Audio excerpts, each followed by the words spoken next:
नमस्कार, आप देख रहे हैं डीडी न्यूज। आपके साथ मैं हूं गौरव श्रीवास्तव। तो चलिए बुलेटिन की शुरुआत करते हैं और सबसे पहले नजर डालते हैं इस वक्त की हेडलाइंस पर।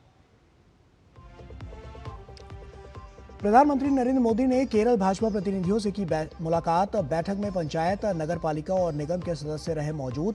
प्रधानमंत्री ने कहा, आने वाले समय में केरल में भाजपा और होगी मजबूत।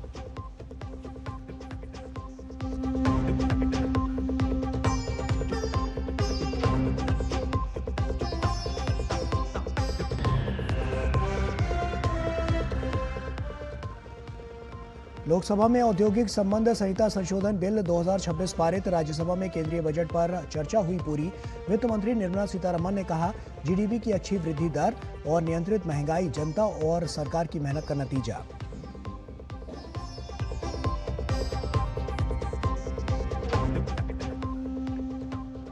पश्चिम बंगाल में गहराया एसआईआर का मुद्दा। चुनाव आयोग ने बंगाल की मुख्य सचिव नंदिनी चक्रवर्ती को किया तलब। 5 अधिकारियों के खिलाफ कार्रवाई को लेकर निर्देशों की अनदेखी मामले में आयोग के सामने पेश होंगी नंदिनी चक्रवर्ती।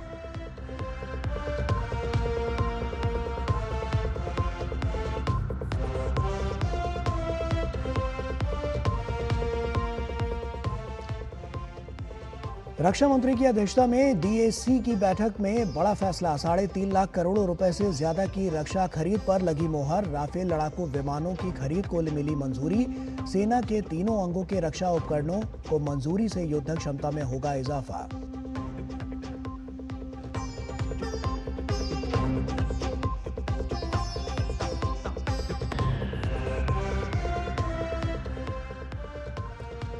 बांग्लादेश में हिंसा के बीच संसदीय चुनाव संपन्न। मतों की गिनती जारी। बीएनपी जमात में मुकाबला कड़ा। चुनावी नतीजों पर सबकी नजर।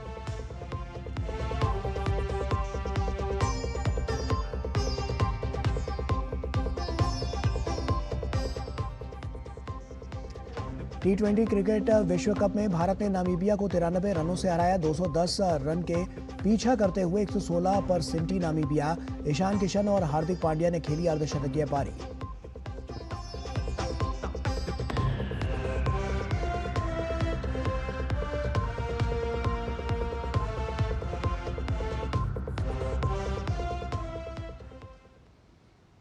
और आइए अब शुरुआत करते हैं। प्रधानमंत्री नरेंद्र मोदी ने गुरुवार को केरल के चुने हुए भाजपा पंचायत सदस्यों, नगर पालिका सदस्यों और निगम सदस्यों से बातचीत की। ये तस्वीरें आप देख सकते हैं। प्रधानमंत्री ने, क्योंकि प्रचंड जीत जो केरल में नगर पंचायत के चुनाव में मिली है, उस पर साफ तौर पर वहां के प्रतिनिधियों से मुलाकात की है।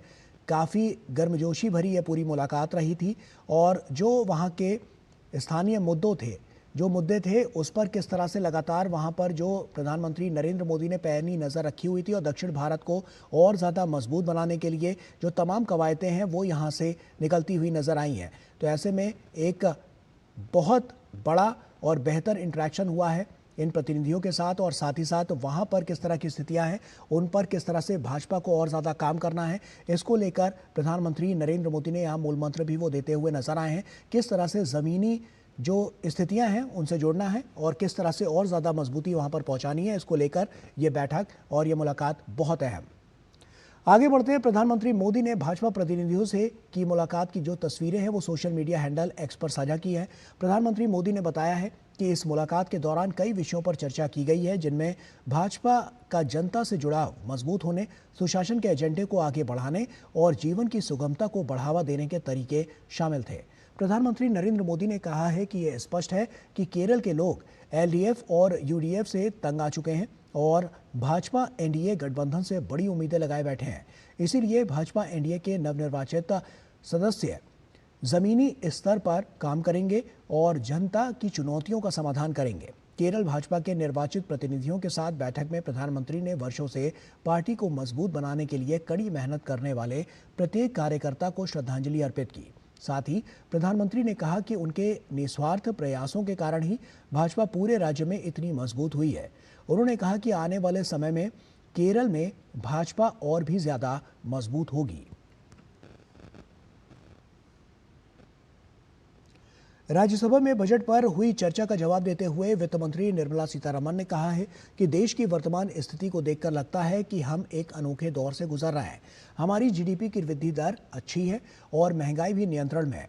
ये एक दुर्लभ संतुलन है जिसे गोल्डीलॉक्स मोमेंट कहा जा रहा है। यह हमारे देश की जनता और सरकार की मेहनत का नतीजा है। It is the achievement of our people to have a wonderful balance, that is, you're having a good high rate of growth of the GDP and there is a low inflation which is being held at that kind of a level for continuously some time. और वही वित्त मंत्री ने 2026 से 27 के budget पर कहा है कि ये आत्मनिर्भरता को बढ़ावा देने पर केंद्रित है और इस बार के बजट में घरेलू विनिर्माण और ऊर्जा सुरक्षा पर जोर दिया गया है, जिससे दीर्घकालिक उत्पादकता बढ़े और विकास की गति बनी रहे। 2026-27 budget is designed to lock in these gains, convert these macroeconomic stability factors into long-term productive capacities and to extend this growth trajectory into the coming decade as well. So in this, Atmanirbharta is an important element, and that principle of Atmanirbharta will be kept in mind in everything that we plan for the economy. We have built domestic manufacturing capacity, and that is very obvious. And energy security is also something which we've kept in our minds while preparing the budget. और वहीं उन्होंने बताया कि सरकार के पास मानव संसाधन को मजबूत करने की योजना है, जिसमें अगले 5 साल में 1 लाख से ज्यादा पैरामेडिकल प्रोफेशनल्स तैयार करने का लक्ष्य रखा गया है और इसके लिए इस साल 1000 करोड़ रुपए का बजट भी रखा गया है। इससे न केवल रोजगार के अवसर बढ़ेंगे बल्कि स्वास्थ्य सेवाएं भी बेहतर होंगी और मेडिकल टूरिज्म को भी बढ़ावा मिलेगा। To develop our human capital, we have set a target of creating 1 lakh allied health professionals over the next 5 years. And that scheme is supported by a total allocation of 1,000 crores for this year only, for these next 12 months. This will create employment opportunities in the health sector and also simultaneously improve the health services and promote medical tourism in this country, which is already being serviced by many hospitals, many cities. But now we want that to be very well established with good quality and standard at all levels. और वहीं निर्मला सीतारमण ने बताया है कि इस बार budget में तमिलनाडु को कई प्रोजेक्ट्स मिले हैं। High speed rail corridor, Hyderabad Chennai और Chennai Bengaluru rare earth corridor, जिसके लिए तमिलनाडु को चुना गया है। कोकोनट प्रमोशन स्कीम, जिसमें पुराने पेड़ों की जगह नए पौधे लगाए जाएंगे और इसके साथ ही और भी कई प्रोजेक्ट्स को मंजूरी मिली है। Chennai is a major node with 2 high-speed corridors, Hyderabad to Chennai, Chennai to Bengaluru. Second, sir, rare earth corridor. Tamil Nadu is explicitly named for a dedicated rare earth corridor. And if I may add, the only state to have 2 corridors, defense corridor, rare earth corridor as well. Third, Adichanallur Heritage Development is selected among 15 sites for experiential heritage development with conservation labs and curated public access. Fourth, ecotourism trails. Budget has announced bird watching trail in Pulikat Lake and mountain trails in Podigai Malai, both of which in Tamil Nadu. 5, coconut promotion scheme, which will replace old and non-productive trees with high-yielding saplings in major growing states, inclusive of Tamil Nadu. और लोकसभा में गुरुवार को औद्योगिक संबंध संहिता संशोधन विधेयक 2026 को पारित किया गया और सरकार ने संहिता के संबंध में विपक्ष की आकांक्षाओं और आशंकाओं को खारिज करते हुए कहा है कि ये श्रमिकों के लिए न्यूनतम वेतन की गारंटी देती है। जो सदस्य इसके पक्ष में हैं वो हाँ कहें, जो सदस्य विरोध में है वो ना कहें। मेरे विचार में निर्णय हाँ वालों के पक्ष में हुआ, हाँ वालों के पक्ष में हुआ। विधेयक पर विचार करने हेतु प्रस्ताव को स्वीकृत किया गया। केंद्रीय श्रम एवं रोजगार मंत्री मनसुख मांडविया ने सदन में विधेयक पर हुई चर्चा का जवाब देते हुए कहा कि इस श्रम संहिता में हमने सुनिश्चित किया है कि संवैधानिक सुरक्षा मानकों के साथ न्यूनतम वेतन मानक तय करेंगे। देश में महिलाओं और पुरुषों को समान वेतन पाने का अधिकार होगा। उनके जवाब के बाद सदन ने ध्वनि मत से विधेयक को पारित कर दिया।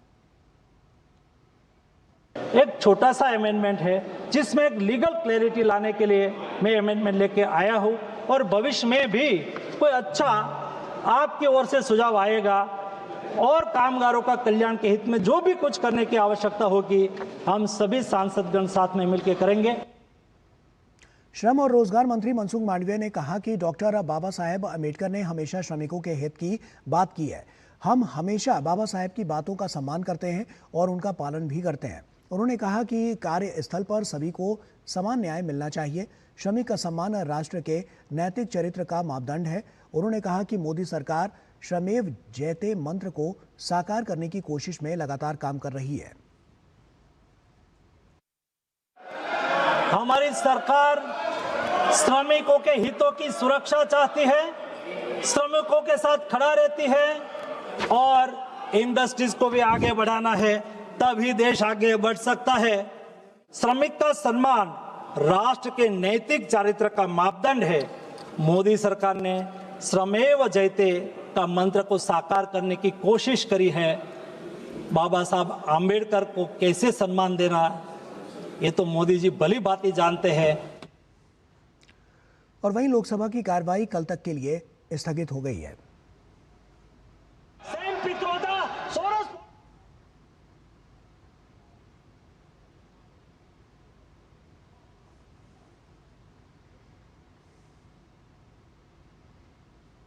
वन नेशन वन इलेक्शन को लेकर संसद भवन परिसर में जेपीसी की अहम बैठक हुई, जिसमें पूर्व मुख्य न्यायाधीश बी.आर. गवई ने अपनी प्रस्तुति दी।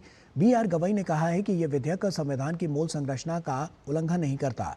इससे ना तो संघीय ढांचे पर कोई प्रतिकूल प्रभाव पड़ेगा और ना ही लोकतांत्रिक व्यवस्था प्रभावित होगी। बी.आर. गवई ने यह साफ किया है कि संसद को चुनावों को समकालिक करने का अधिकार है। जवाबदेही के मुद्दे पर उन्होंने कहा कि अविश्वास प्रस्ताव जैसे संवैधानिक प्रावधान यथावत ये सरकार की जवाबदेही पर कोई आंच नहीं आएगी। उन्होंने ये भी याद दिलाया है कि 1967 तक देश में लोकसभा और विधानसभा के चुनाव एक साथ होते थे। जेपीसी के सामने बी.आर. गवई ने वन नेशन वन इलेक्शन को संवैधानिक रूप से उचित बताया। केंद्रीय बजट 2026-27 में ऑरेंज इकोनॉमी के लिए एक बड़ी पहल की घोषणा की गई है। इस पहल के जरिए देश के 15,000 स्कूलों और 500 कॉलेजों में एनिमेशन, विजुअल इफेक्ट्स, गेमिंग और comics content creators lab AVGC की स्थापना की जाएगी, ताकि युवा प्रतिभाओं को प्रशिक्षित किया जा सके। मुंबई स्थित Indian institute of creative technologies के सहयोग से संचालित इन लैब्स का उद्देश्य व्यवहारिक प्रशिक्षण प्रदान करना है। वहीं 2030 तक अनुमानित 20 लाख पेशेवरों के लिए कौशल अंतर को कम करना और एक पेशेवर क्रिएटर इकोसिस्टम को बढ़ावा देना है। नई दिल्ली के नेशनल मीडिया सेंटर में वित्त मंत्री की इस पहल को अमली जामा पहनाने के लिए सूचना एवं प्रसारण मंत्रालय के सचिव के नेतृत्व में एक बैठक का आयोजन किया गया। बैठक में IICT के साथ इस क्षेत्र से जुड़े अधिकारी और पेशेवरों ने हिस्सा लिया। आगे बढ़ते हैं। रक्षा मंत्री राजनाथ सिंह की अध्यक्षता में डिफेंस एग्जीबिशन काउंसिल ने 3.60 लाख करोड़ रुपए के विभिन्न रक्षा प्रस्तावों के लिए स्वीकृति दी। रक्षा मंत्रालय की रक्षा खरीद परिषद ने 114 राफेल लड़ाकू विमान खरीदने को मंजूरी दे दी है। एयरफोर्स, आर्मी, नेवी और कोस्ट गार्ड के लिए आधुनिक हथियार और उपकरण खरीदे जाएंगे, जिससे सशस्त्र बलों की हवाई, थल और समुद्री क्षमता में बड़ा सुधार होगा। IAF के लिए multi role fighter aircraft, combat missile और airship based high altitude pseudo satellite खरीदे जाएंगे, जो हवाई दबदबा, लंबी दूरी के हमले और निरंतर इंटेलिजेंस निगरानी क्षमता बढ़ाएंगे। इंडियन आर्मी के लिए anti tank mines, armed recovery vehicles, T-72 tanks और BMP-2 के ओवरहॉल से मैकनाइज्ड फोर्सेस को रोकने और इक्विपमेंट की सर्विस लाइफ बढ़ाने में मदद मिलेगी, जिससे इंडियन आर्मी की तैयारी और ऑपरेशनल असर पक्का होगा। इंडियन नेवी के लिए 4 MW की टरबाइन आधारित इलेक्ट्रिक पावर जनरेटर और P-8L लॉन्ग रेंज टोही एयरक्राफ्ट खरीदे जाएंगे, जिससे समुद्री निगरानी, एंटी सबमरीन वॉरफेयर और स्ट्राइक क्षमता में सुधार होगा।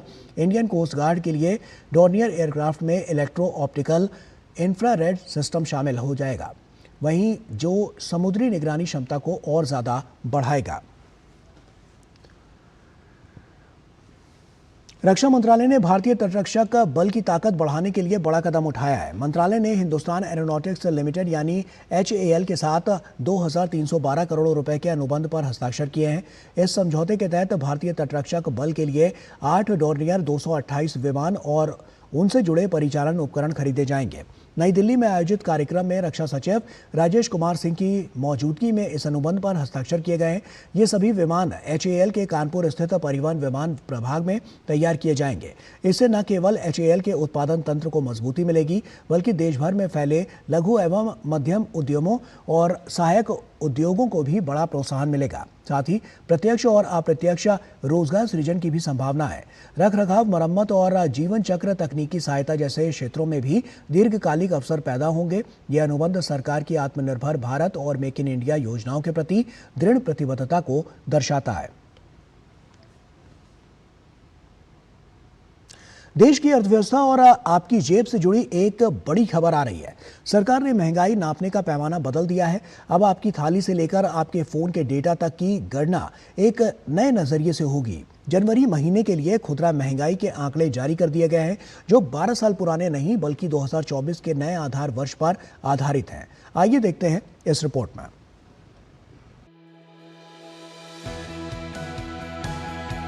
बदलते भारत की बदलती तस्वीर अब आंकड़ों में भी नजर आएगी। सांख्यिकी मंत्रालय ने उपभोक्ता मूल्य सूचकांक यानी CPI की नई सीरीज जारी कर दी है। अब महंगाई की गणना 2012 के बजाय वर्ष 2024 को आधार मानकर की जाएगी। जनवरी महीने में इस नई पद्धति के तहत खुदरा महंगाई दर 2.75% दर्ज की गई है। वहीं इस पद्धति में वस्तुओं की संख्या 299 से बढ़कर 358 कर दी गई है, जबकि सेवाओं की संख्या भी 40 से बढ़कर 50 कर दी गई है। यह बदलाव सिर्फ आंकड़ों का खेल नहीं है, बल्कि यह आपकी बदलती लाइफस्टाइल का आईना है। अब महंगाई के नई बास्केट में अब उन चीजों को शामिल किया गया है जो आज की जरूरत बन चुकी हैं। अब महंगाई के आकलन में OTT सब्सक्रिप्शन, ऑनलाइन मीडिया सेवाएं, CNG और PNG जैसी आधुनिक जरूरतों को जोड़ा गया है। इतना ही नहीं, ग्रामीण क्षेत्रों में मकान किराया और हवाई सफर को भी इस गणना का हिस्सा बनाया गया है।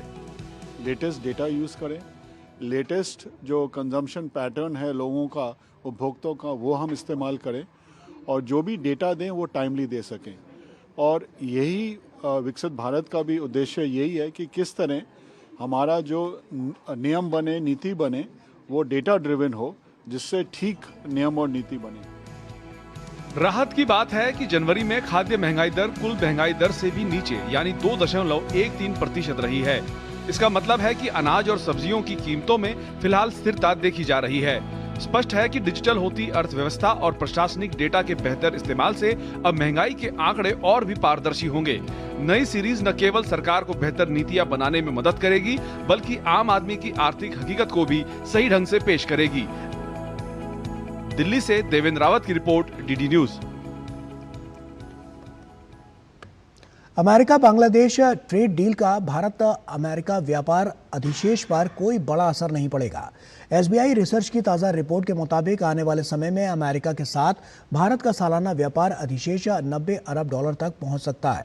रिपोर्ट का अनुमान है कि इससे भारत को हर साल कम से कम 45 अरब डॉलर का अतिरिक्त लाभ हो सकता है, जो GDP का करीब 1.1% है। साथ ही विदेशी मुद्रा भंडार में लगभग 3 अरब डॉलर की अतिरिक्त बचत भी संभव है। वहीं वित्त वर्ष 2025 में अमेरिका के साथ भारत का व्यापार अधिशेष 40.9 अरब डॉलर था, जबकि वित्त वर्ष 2026 में ये 26 अरब डॉलर रहा। आगे चलकर इसके 90 अरब डॉलर से अधिक होने का अनुमान है। SBI के group chief economic adviser doctor Soumya Kanti Ghosh के अनुसार भारतीय निर्यातक शीर्ष 15 उत्पादों का निर्यात 97 अरब डॉलर तक और कुल निर्यात 100 अरब डॉलर से अधिक तक बढ़ा सकते हैं। वहीं अमेरिका से आयात 50 अरब डॉलर से ऊपर रहने की संभावना है। रिपोर्ट में कहा गया है कि भले ही अमेरिका ने बांग्लादेशी उत्पादों पर टैरिफ घटाकर 19% कर दिया हो, लेकिन कच्चे माल की लागत अधिक होने से भारत की प्रतिस्पर्धात्मक स्थिति पर खास असर नहीं पड़ेगा। अनुमान है कि संभावित नुकसान भी लगभग $1 अरब तक सीमित रह सकता है।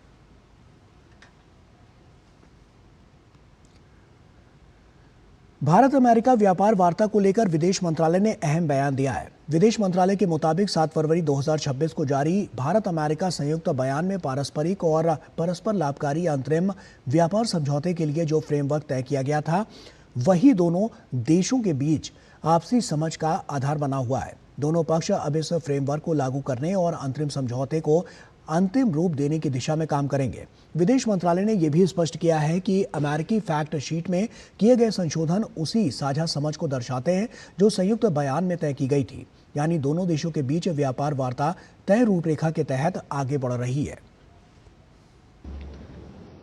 All of you are aware that India and the United States, we had agreed to a joint statement on the framework for an interim agreement on reciprocal and mutually beneficial trade. This was issued on 7th February 2026. The joint statement is the framework and remains the basis of our mutual understanding in this matter. Both sides will now work towards implementing this framework and finalizing the interim agreement. The amendments in the US fact sheet reflect the shared understandings contained in the joint statement. और विदेश मंत्रालय के प्रवक्ता रणधीर जायसवाल ने बताया है कि Brazil के राष्ट्रपति लुइस इनासियो लुला दा सिल्वा 18 से 22 फरवरी 2026 तक भारत की राजकीय यात्रा पर आएंगे। उन्होंने बताया कि राष्ट्रपति लुला 19-20 फरवरी को नई दिल्ली में आयोजित दूसरे एआई शिखर सम्मेलन में भाग लेंगे। उन्होंने ये भी जानकारी दी कि राष्ट्रपति के साथ 260 कंपनियों के प्रतिनिधियों वाला एक बड़ा व्यापारिक प्रतिनिधिमंडल भी भारत आएगा। This is in regard to the visit of President of Brazil for the AI Summit. At the invitation of Prime Minister of India, Shri Narendra Modi, His Excellency Luiz Inácio Lula da Silva, the President of the Federative Republic of Brazil, will be paying a state visit to India from 18 to 22nd February 2026. President Lula will be participating in the second AI Summit, which is to be held from 19 to 20th February here in Delhi. और मुंबई में forward seamen union of India के legal adviser ने कहा है कि सरकार की labour policy में कई सकारात्मक पहलू हैं, जो विशेष रूप से अनऑर्गेनाइज्ड सेक्टर के लाखों मजदूरों के लिए फायदेमंद साबित हो सकती है। वहीं एडवोकेट अक्षय बेरवाडकर ने कहा है कि ये हड़ताल राजनीतिक रूप से प्रेरित प्रतीत हो रही है, क्योंकि सरकार पिछड़े वर्ग को सशक्त बनाने के लिए ठोस कदम उठा रही है और कुछ संगठन इसका विरोध कर रहे हैं। जब आप मजदूरों के हित में कोई काम करते हो, तो जो भी संगठन मजदूरों के लिए काम कर रहे हैं उनको आपको एक मंच पे लाना चाहिए, चर्चा होनी चाहिए, उसके बाद हमारा कोई चार्टर ऑफ डिमांड होना चाहिए और गवर्नमेंट के साथ सोशल डायलॉग होके फिर उससे जो मजदूरों के हित में जो मांगे हैं उनको रखना चाहिए।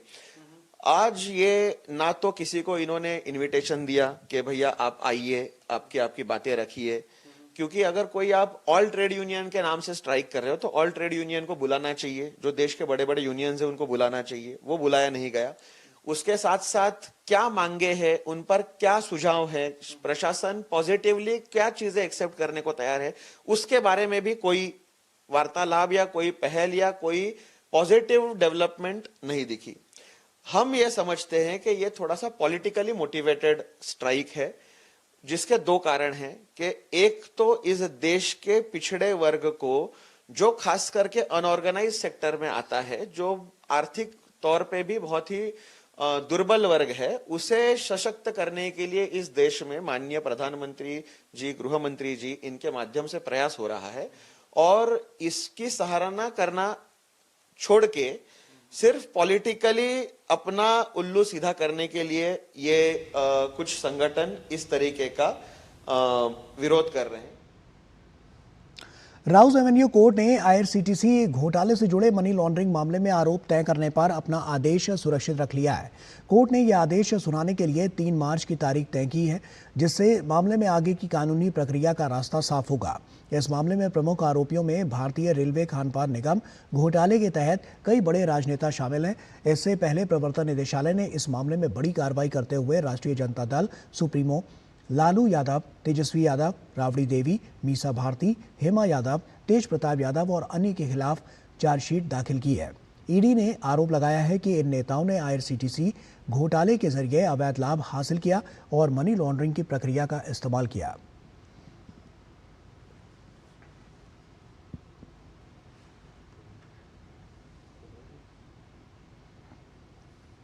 पश्चिम बंगाल में एसआईआर की प्रक्रिया को लेकर चुनाव आयोग और पश्चिम बंगाल सरकार के बीच टकराव बढ़ गया है।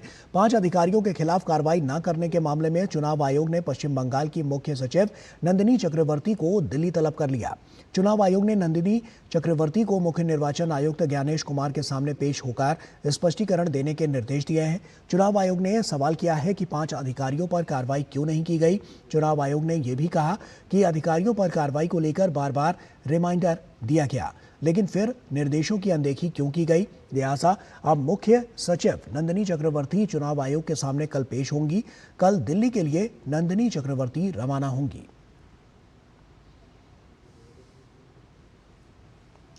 और पश्चिम बंगाल के संदेश खाली के बाद अब फिर बंगाल के एसआईआर में फर्जी दस्तावेजों का पता चला है। दक्षिण 24 परगना के जादवपुर और मुर्शिदाबाद के हरिहरपाड़ा में अनमैप्ड वोटर और डोमिसाइल सर्टिफिकेट से जुड़े फर्जी दस्तावेज फैलने की खबर है। राज्य मुख्य चुनाव अधिकारी मनोज कुमार अग्रवाल ने कहा है कि सीईओ कार्यालय से इस तरह के कोई दस्तावेज वितरित नहीं किए गए हैं। राज्य मुख्य चुनाव अधिकारी ने इस मामले को पूरी तरह से फर्जी बताया है। सीईओ मनोज कुमार ने बताया कि राज्य ने ग्रुप बी की लिस्ट भेजी थी, जिसमें 6000 लोगों के नाम शामिल हैं, लेकिन सुप्रीम कोर्ट के दिशा निर्देश अभी तक अधिकारियों का बायोडेटा उन्हें नहीं मिला है। सीईओ ने कहा है कि इन 6000 में से लगभग 10% लोग सहायक निर्वाचक निबंधन अधिकारी यानी AERO के रूप में कार्यरत हैं।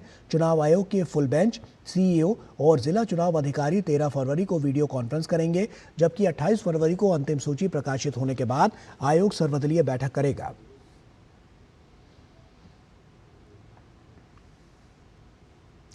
दक्षिण 24 परगना के मगराहाट ब्लॉक 2 की मोहनपुर ग्राम पंचायत में एसआईआर प्रक्रिया के दौरान अजीबोगरीब मामला सामने आया। यहां पंचायत प्रधान ने वैध मतदाता साबित करने के लिए ब्लड रिलेशन सर्टिफिकेट जारी किया, जिसमें वंशावली फैमिली ट्री बनाकर अतियार मुंशी डीही नारायणी को भारतीय नागरिक ठहराया, जबकि एसआईआर प्रक्रिया के अनुसार यदि 2002 की मतदाता सूची में नाम नहीं है तो आयोग ने जमा करने के लिए 14 दस्तावेजों की एक सूची निर्धारित की है। उस सूची में ब्लड रिलेशन सर्टिफिकेट का कोई उल्लेख नहीं है।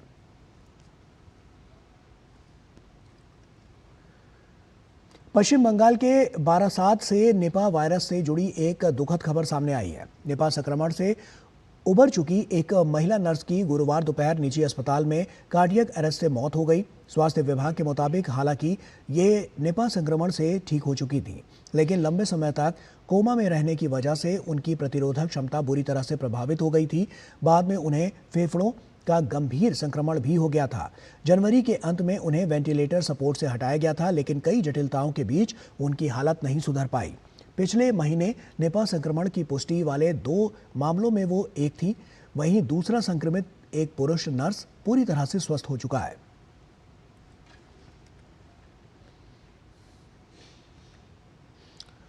दिल्ली के वाणिज्य भवन में वाणिज्य एवं उद्योग मंत्रालय और फाइजर की ओर से इंडोवेशन मेडटेक इनोवेशन और स्टार्टअप शोकेस कार्यक्रम आयोजित किया गया और इस कार्यक्रम में देश में स्वास्थ्य तकनीक और स्टार्टअप्स को बढ़ावा देने पर जोर दिया गया और मेडटेक सेक्टर से जुड़े नए आइडिया, तकनीक और स्टार्टअप्स को मंच मिला। कार्यक्रम में वाणिज्य एवं उद्योग मंत्री पीयूष गोयल मुख्य अतिथि के रूप में शामिल हुए।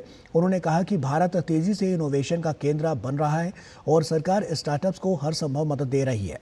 उन्होंने भरोसा जताया कि मेडटेक क्षेत्र में बढ़ती पहल से स्वास्थ्य सेवाएं मजबूत होंगी और देश को बड़ा फायदा मिलेगा।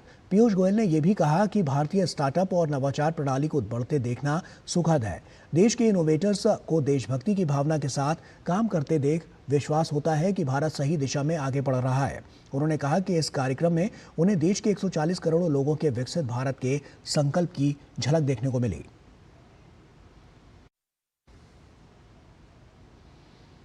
कितना आनंद आता है भारत के स्टार्टअप और इनोवेशन इकोसिस्टम को बढ़ते हुए देखने का, और जिस प्रकार से, जिस उत्साह के साथ, और मैं तो कहता हूँ देश सेवा के भावना के साथ हमारे इनोवेटर्स बहनों और भाइयों का काम देखकर पूरा विश्वास बन जाता है कि भारत सही रास्ते पर है। आने वाले वर्षों में, अमृतकाल में जो हमने विकसित भारत बनाने का संकल्प 140 करोड़ भारतवासियों ने लिया है, उसको अपने आँख के सामने सफल होते हुए देखने का एक प्रकार से प्रतिबिंब आज इस कार्यक्रम में मुझे सौभाग्य मिला। और नई दिल्ली के भारत मंडपम में गुरुवार से 2 दिवसीय भारत बोधन एआई कॉन्क्लेव की शुरुआत हुई। केंद्रीय शिक्षा मंत्री धर्मेंद्र प्रधान ने इस मौके पर बोधन एआई का उद्घाटन किया, जिसे शिक्षा के लिए centre of excellence in artificial intelligence के तौर पर स्थापित किया गया है। शिक्षा मंत्री ने इस मौके पर कहा कि भारत में कक्षा 3 से लेकर एडवांस रिसर्च तक आर्टिफिशियल इंटेलिजेंस का उपयोग किया जाएगा। भारत का शिक्षा तंत्र काफी तेजी से आर्टिफिशियल इंटेलिजेंस को अपनाने की दिशा में कदम बढ़ा चुका है। पिछले साल बजट में शिक्षा के लिए जिस centre of excellence in artificial intelligence बनाने की घोषणा की गई थी, वो काम करना शुरू कर चुका है। नई दिल्ली में चल रहे भारत बोधन एआई कॉन्क्लेव के दौरान केंद्रीय शिक्षा मंत्री धर्मेंद्र प्रधान ने इस सेंटर ऑफ एक्सेलेंस का उद्घाटन किया। बोधन एआई नाम के इस सेंटर ऑफ एक्सेलेंस को IIT मद्रास में स्थापित किया गया है। ये पहल राष्ट्रीय शिक्षा नीति 2020 के विजन के अनुरूप है और ये प्री प्राइमरी से लेकर प्रोफेशनल और रिसर्च स्तर तक की शिक्षा में क्रांतिकारी बदलाव लाएगा। बोधन एआई आर्टिफिशियल इंटेलिजेंस का उपयोग कर शिक्षा क्षेत्र में असमानताओं को दूर करने और सबको एक समान और गुणवत्तापूर्ण शिक्षा सुनिश्चित करने में मददगार साबित होगा। बोधन एआई, जिसमें से नॉलेज, इंटेलेक्चुअलिज्म, ये सारे जिसकी अर्थ होता है, इसको लेकर आज उसका लॉन्च किया गया है। आने वाले दिनों में भारत सरकार ने तय किया है क्लास 3 से अनवर्ड एआई आधारित शिक्षा की व्यवस्था की जाएगी। एज अप्रोप्रिएट, जैसे जैसे आवश्यकता होगी उस प्रकार की व्यवस्था की जाएगी। Teacher, students, parents, school management, college management, इन सब की व्यवस्था के लिए एआई टूल्स को यूज़ करने से इसमें कॉम्पिटेंसी डेवलप होगा। भारत बोधन एआई इस काम पे लगेगी। राष्ट्रीय शिक्षा नीति में बहुभाषी शिक्षा पर जोर दिया गया है। स्कूलों में पढ़ने वाले सभी बच्चों को उनकी मातृभाषा में ही गुणवत्तापूर्ण शिक्षण सामग्री उपलब्ध हो सके, इसके लिए आर्टिफिशियल इंटेलिजेंस का उपयोग कर NCERT की किताबों का 22 भारतीय भाषाओं में अनुवाद किया जा रहा है। इसके लिए अनुवादिनी और भाषणी जैसे AI ट्रांसलेशन टूल्स का उपयोग किया जा रहा है। इस पहल से शिक्षा को समावेशी बनाने और बच्चों में लर्निंग आउटकम को सुधारने में मदद मिलेगी। NEP ने कहा है कि मल्टीलिंगुअल एजुकेशन चाहिए, तो उसके लिए पुस्तकें चाहिए। तो हम 22 भाषाओं में किताबों का ट्रांसलेशन करा रहे हैं अनुवादिनी की मदद से, और अभी हमने IIT मद्रास के साथ MOU किया है। अब उनको हमने सर्वम के माध्यम से तो 22 भाषाओं में किताबें ट्रांसलेशन हो रही हैं। तो एक तो मल्टीलिंगुअल एजुकेशन के लिए हमें इसमें मदद मिल रही है, बहुभाषी पुस्तकें बन रही हैं। 2 दिवसीय भारत बोधन एआई कॉन्क्लेव का आयोजन नई दिल्ली के भारत मंडपम में 12 और 13 फरवरी को किया जा रहा है। इस सम्मेलन में केंद्र और राज्यों के नीति निर्माता, शोधकर्ता, शिक्षण संस्थान, स्टार्टअप और उद्योग जगत से जुड़े लोग हिस्सा ले रहे हैं।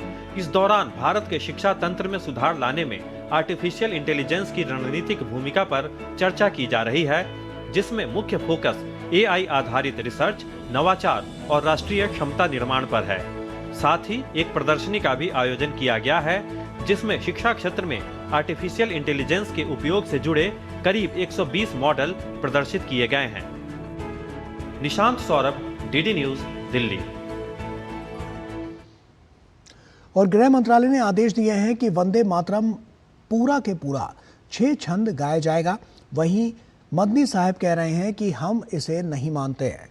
गृह मंत्रालय के आदेश के बाद वंदे मातरम को लेकर आरोप प्रत्यारोप का दौर शुरू हो गया है और इस मामले पर हमारे संवाददाता राजेश राज ने रवि किशन से खास बातचीत की है। देखिए। वंदे मातरम को लेकर आरोप प्रत्यारोप का दौर शुरू हो गया है। गृह मंत्रालय ने जहां एक तरफ आदेश दिए हैं कि पूरा स्टेंजा जो 6 स्टेंजा है वो गाया जाएगा, वहीं मदनी साहब कह रहे हैं कि हम इसे नहीं मानते हैं। हमारे साथ गोरखपुर से बीजेपी के सांसद और भोजपुरी स्टार रवि किशन है। रवि जी, कैसे देखते हैं मदनी साहब का जो बयान है? नहीं, देखिए वो मदनी साहब अभी चुनावी उनको जैसे खबर हुई कि भाजपा जीतने जा रही कोलकाता, तो अपना वो स्टेटमेंट और ये सारी चीजें एक बहकाने वाली बातें कर रहे हैं, लेकिन it's got nothing to do. स्टैंजा एक देश के गाथाओं को सब जानना चाहता है, जेनजी क्राउड युवा जानना चाहता था, इसीलिए देश प्रधानमंत्री जी ने, गृह मंत्रालय ने इसकी आवाज को सुना। युवाओं को जानना है कि हमारे आजादी मिली थी उन सारी गाथाओं से, उस सारी शब्दावली से, और उसी को सम्मान है। और वो छंद हर आदमी, देश का 140 करोड़ की जनता याद करना चाहती है कि पूरे छंद में हम जैसे वंदे मातरम को पूरी तरह सुनना है, जैसे जनगणना जैसे सुनते हैं वंदे मातरम को भी सुनना है। तो लगता नहीं है कि इस पर सियासत जो है वो नहीं होनी चाहिए? सियासत नहीं होनी चाहिए, लेकिन ये कि अब चुनाव पास में है तो आप लोग समझ ही सकते हैं। बहुत शुक्रिया। रवि किशन जो बीजेपी के सांसद हैं, उनका कहना है कि वंदे मातरम पर सियासत बिल्कुल नहीं होनी चाहिए, लेकिन चुनाव चूंकि पास है तो निश्चित तौर पर लोग इसे एक चुनावी हथकंडा बनाना चाहते हैं। कैमरामैन बिक्की के साथ राजेश राज, डीडी न्यूज, दिल्ली। और भारतीय कृषि अनुसंधान संस्थान नई दिल्ली 8 से 13 फरवरी तक अपना 64वां दीक्षांत सप्ताह मना रहा है और इसी कड़ी में दीक्षांत समारोह सप्ताह का कल समापन होना है। दीक्षांत समारोह समापन से पूर्व प्रेस कॉन्फ्रेंस का आयोजन किया गया, जिसमें कार्यक्रम की रूपरेखा के बारे में बताया गया। कल होने वाले इस समापन समारोह के मौके पर केंद्रीय कृषि एवं किसान कल्याण मंत्री शिवराज सिंह चौहान बतौर मुख्य अतिथि के रूप में शिरकत करेंगे और इस दौरान एमएससी, एमटेक, पीएचडी स्टूडेंट्स को डिग्रियां, गोल्ड मेडल्स और सम्मान भी प्रदान किए जाएंगे। आपको बता दें कि 6 दिवसीय इस सत्र के दौरान innovation, sustainable farming, climate challenges जैसे टॉपिक्स पर सार्थक चर्चा हुई है।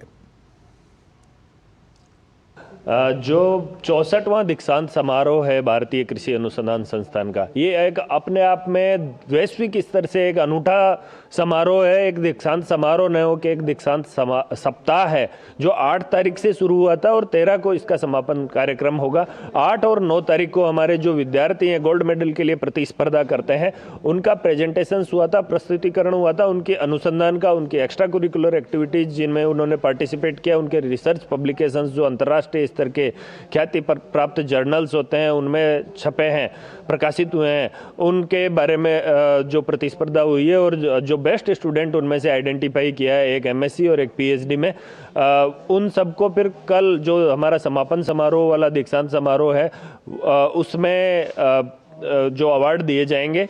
कल जो हमारा है वो मुख्य कार्यक्रम है जिसमें माननीय शिवराज सिंह चौहान साहब मुख्य अतिथि होंगे।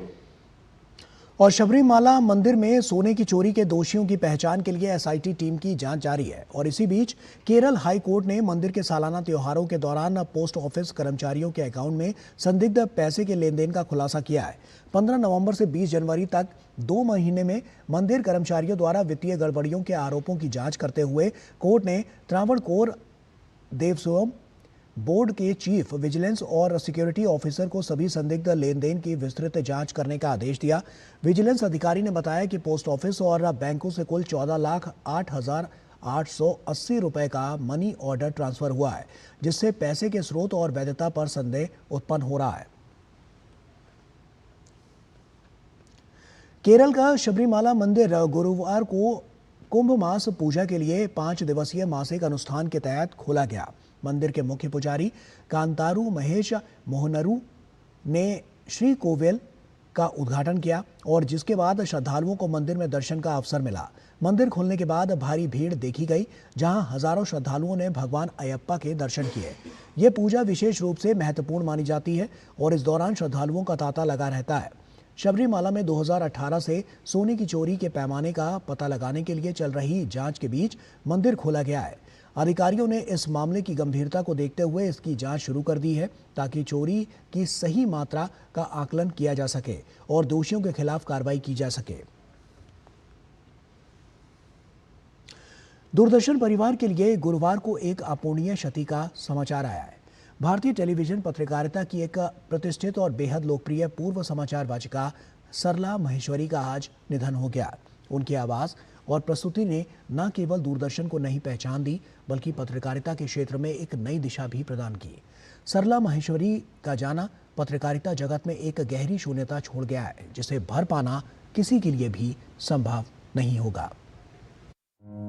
दूरदर्शन की लोकप्रिय समाचार वाचिका सरला माहेश्वरी का निधन भारतीय टेलीविजन पत्रकारिता के लिए एक अपूरणीय क्षति है। 80 और 90 के दशक में दूरदर्शन के समाचार बुलेटिनों में प्रमुख चेहरा रही सरला माहेश्वरी को उनके सौम्य अंदाज, त्रुटिहीन उच्चारण और गरिमा के लिए हमेशा याद किया जाएगा। उनकी आवाज ने दर्शकों को हमेशा एक सटीक और विश्वसनीय जानकारी दी। अपनी शांत और सटीक प्रस्तुति से उन्होंने लाखों दर्शकों का विश्वास और स्नेह अर्जित किया। पत्रकारिता जगत में उनका समर्पण एक मिसाल बनकर आज भी कायम है। सरला माहेश्वरी का जाना टेलीविजन पत्रकारिता के क्षेत्र में एक रिक्त स्थान छोड़ गया है। उनकी सौम्यता और सादगी न केवल उनके समाचार प्रस्तुत करने के तरीके में बल्कि उनके व्यक्तिगत जीवन में भी झलकती थी। उन्होंने टेलीविजन पत्रकारिता में एक उच्च मापदंड स्थापित किया जो आज भी प्रेरणादायक है। सरला जी का योगदान कभी नहीं भुलाया जा सकता। उनकी आवाज, उनका चेहरा, उनके द्वारा प्रस्तुत किए गए समाचार हमेशा हमारे दिलों में जीवित रहेंगे। दूरदर्शन परिवार सरला माहेश्वरी को भावभीनी श्रद्धांजलि अर्पित करता है। उनके परिवार के प्रति हमारी गहरी संवेदनाएं हैं और हम प्रार्थना करते हैं कि उनकी आत्मा को शांति मिले। भारतीय पत्रकारिता के इस महान व्यक्तित्व को हमेशा याद रखा जाएगा। Bureau report, DD news. Abu Dhabi में रच रहे ओपन मास्टर्स खेलों में भारतीय खिलाड़ियों का शानदार प्रदर्शन नजर आ रहा है। टूर्नामेंट के तैराकी के अलग अलग स्पर्धाओं में भारत ने 2 स्वर्ण पदक और 1 कांस्य पदक पर कब्जा जमाया, जबकि टेबल टेनिस के अलग अलग आयु वर्ग की प्रतियोगिताओं में भारत ने 1 स्वर्ण पदक और 3 रजत पदक जीते। बास्केटबॉल प्रतियोगिता में भारतीय टीम ने 35 वर्ष वर्ग में रजत पदक जीता, तो वहीं 55 वर्ष से अधिक उम्र वर्ग में कांस्य पदक से संतोष करना पड़ा। वहीं पैरा एथलेटिक्स में भारत ने 2 रजत पदक पर कब्जा जमाया। अंतर्राष्ट्रीय मास्टर्स गेम्स एसोसिएशन द्वारा 6 से 15 फरवरी तक आयोजित हो रहे इन खेलों में भारत की ओर से 62 खिलाड़ियों का दल हिस्सा ले रहा है। खिलाड़ियों के प्रदर्शन पर मास्टर्स एथलेटिक्स फाउंडेशन के अध्यक्ष शैलेंद्र ने अपनी खुशी जताते हुए कहा कि मास्टर्स खिलाड़ियों की ये उपलब्धि पीएम मोदी के फिट इंडिया मुहिम का नतीजा है। Open masters games Abu Dhabi में जो कि 6 तारीख से 15 तारीख तक आयोजित हो रहे हैं, वहां पर हमारे खेलो मास्टर्स गेम फाउंडेशन इंडिया की 62 आदमियों की हमारी टीम गई थी। हमारे खिलाड़ियों ने वहां पे 22 मेडल जीतने का एक रिकॉर्ड बनाया है, जो कि इंटरनेशनल मास्टर गेम एसोसिएशन के द्वारा आयोजित आबू धाबी में गेम्स हो रहे हैं। फिट इंडिया जो मोदी जी का एक सपना है कि हमारे देश का हर वो शख्स फिट रहे जो इस देश का नागरिक है, उसको खेलो मास्टर्स गेम फाउंडेशन पूरी तरीके से शिद्दत के साथ लगी हुई है। और भारत ने T20 वर्ल्ड कप के 18वें मैच में नामीबिया को 93 रनों से हरा दिया। मुकाबले में पहले बल्लेबाजी करते हुए भारतीय टीम ने 20 ओवर में 9 विकेट पर 209 रन बनाए थे और जिसके जवाब में नामीबिया की टीम 18.2 ओवर में 116 रनों पर ही ऑल आउट हो गई और मैच गंवा दिया। भारत की ओर से वरुण चक्रवर्ती ने 3 विकेट चटकाए, जबकि हार्दिक पांड्या और अक्षर पटेल ने 2-2 विकेट लिए। अर्शदीप सिंह, शिवम दुबे और जसप्रीत बुमराह ने 1-1 विकेट चटकाए।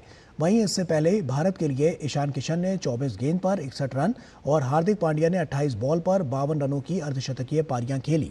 तिलक वर्मा ने 25, शिवम दुबे ने 23 रन और संजू सैमसन ने 22 रन बनाए। और इसी के साथ फिलहाल इतना ही। दीजिए इजाजत, नमस्कार।